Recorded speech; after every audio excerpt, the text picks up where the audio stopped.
One of the wackiest sequences I've seen in a minute. Liam Coen has decided to become the Jaguars head coach after reportedly backing out. And then after the Jags got rid of Trent Baalke, he was interested in the job again and they got a deal done.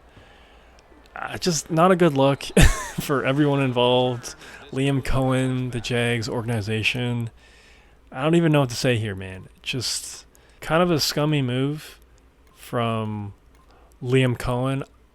I'm not in the Bucks organization. I don't know what conversations were had between him and, the Bucks upper management, but based on the reports, he told the Bucks he was coming back and the Bucks were going to pay him a lot of money to be their OC again for the 2025 year, and then he just backed out last minute to become the Jags head coach. And the Jaguars at the same time, instead of hiring a GM first, they're hiring a head coach, and you're really giving a lot of power to Liam Coen. And what has Liam Coen done? Yeah, sure, he's a great offensive coordinator, at least from a year ago with Baker Mayfield, but we're talking about a first-year head coach, and he's probably going to have a lot of power over the GM, whoever they hire. Liam Coen is like a super collaborative individual, then, maybe the power dynamic would be a normal situation, but based on his behavior of him being flippy floppy, I don't know, I think his character is definitely in question. Can he be a great head coach? Not sure, man. Not sure. Nobody knows. Khan definitely does not know. He's just taking a swing here, and with a franchise that really needs a guy and a clear set plan to, save Trevor Lawrence and to save the franchise more or less, to bring it back, because it's been pretty embarrassing the last couple of years. This is the guy that you're giving all that power to. I don't know, man. I just think that's a really bad omen. And again, it's a really ugly look. And I don't really have a lot of faith in this team going forward. Who knows? I could be dead wrong. And nobody truly knows if Liam Coen can be a great head coach. No one knows.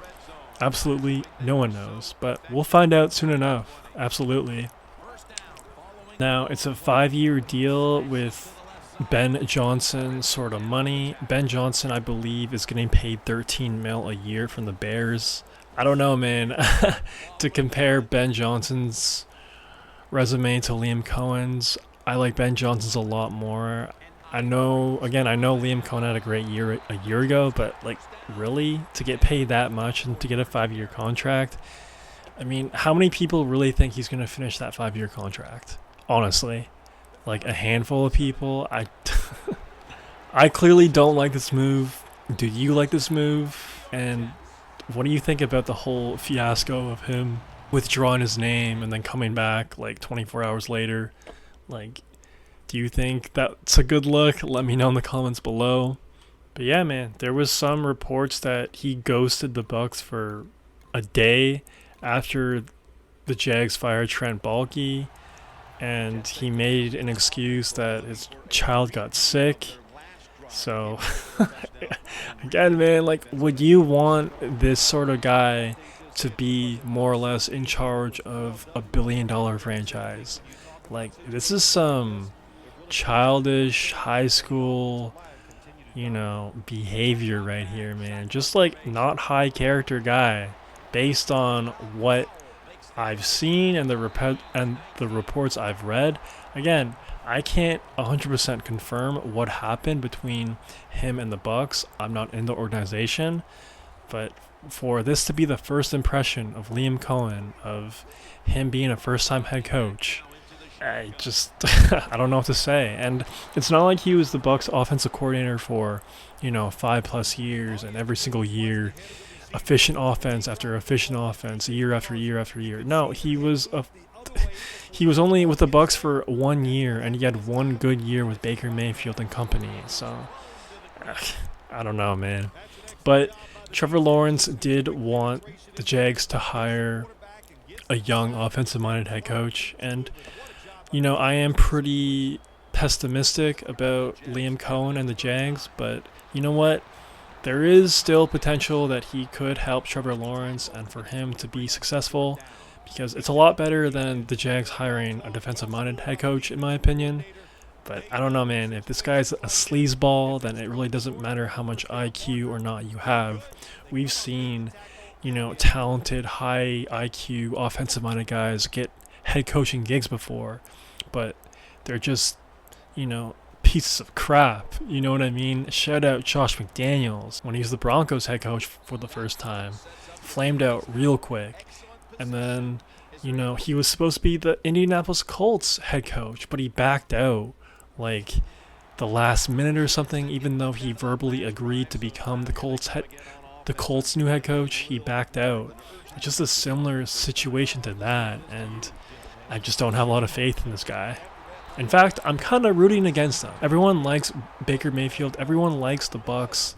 I feel like they're a very entertaining watch, and it's just a good story. Like Todd Bowles, Baker Mayfield, they're essentially the misfits of the NFL. Nobody wants them, but yet the last 2-3 years post Tom Brady, been to the playoffs, fun watch, really competitive, and Liam Coen to be that disrespectful to the hand that fed you, to the people that gave you an opportunity to be the offensive coordinator for that team, that franchise. It's kind of gross behavior, honestly. It's kind of gross behavior, but that's just me.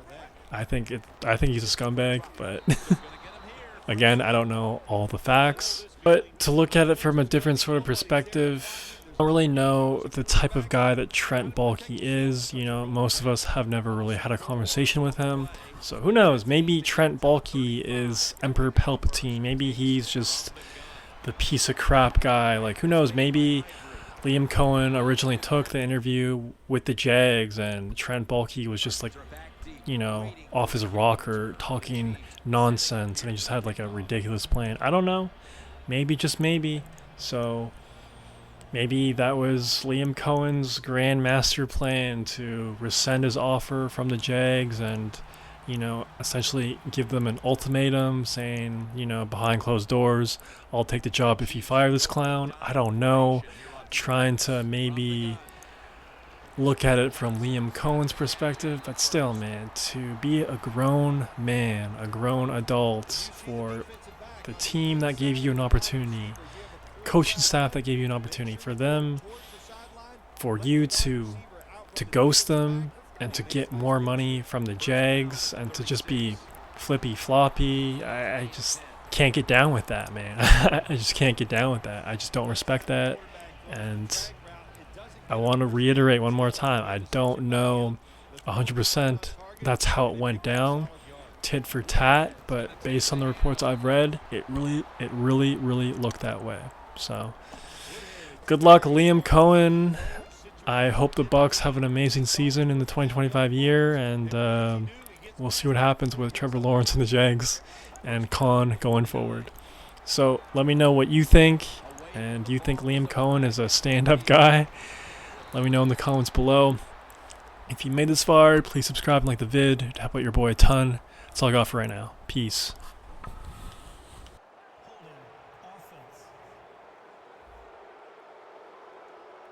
The defense will take the penalty.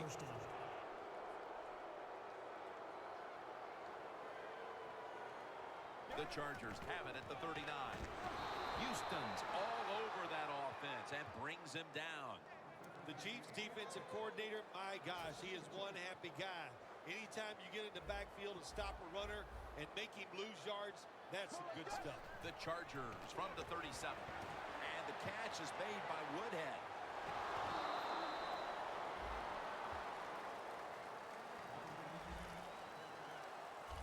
Nobody cares. Just get the job done. Throw it deep down the field or throw it short to the running back, and look at those extra yards after the short pass. Will go ground. He's tackled beyond the markers. It's a first down. Well, one of the hardest things to do, and I think, in the NFL now is third and short is run the football and pick up yards. That time, nice job by the offensive line. They showed their power, and they picked up the first down. Locked in on the football and has hold of it with two hands. Nice job that time by the tight end. Makes the catch, and You got to look out for them now in the NFL. Remember, they're usually the closest receiver to the quarterback. Quarterback gets in trouble, he's going to look for the tight end. Would have